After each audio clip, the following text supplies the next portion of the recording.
सौतीन की बोलिया, हे सौतीन की बोलिया, अरे सालेला हेरा, हे सौतीन की बोलिया, सालेला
ये हमारे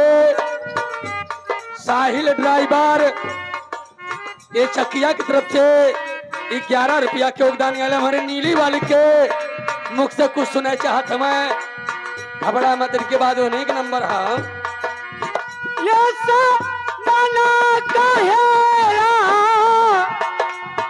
कहाँ चली जाई के माई से दुखवा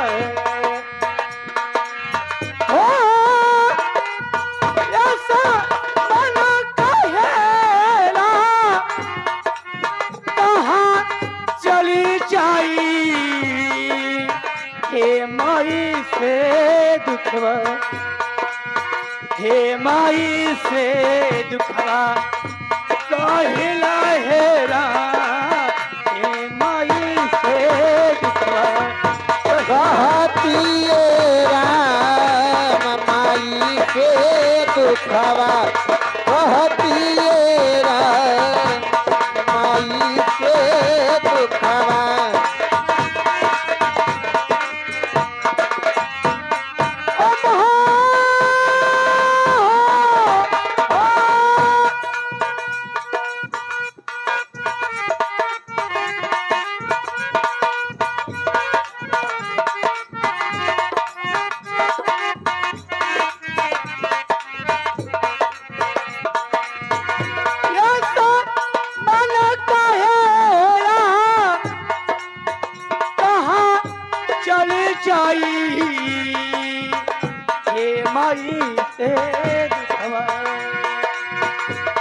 तारे दुखवा तोहर दुख के पूछे वाला ना ये देखो राजू हवाए हमरे हमार दिल के दिन ना बुझे खाली हमरे इंदर भैया बुझाए ना जाने ले बेचारी बड़ी गरीब बा चार चक्का बुझिए ए भाई चार चक्का घुमामा मारे चार मोटर चक्का पे जा ए हाउ देखो देखो टंकी ना फूट जात का याद रे बारा ये हमारे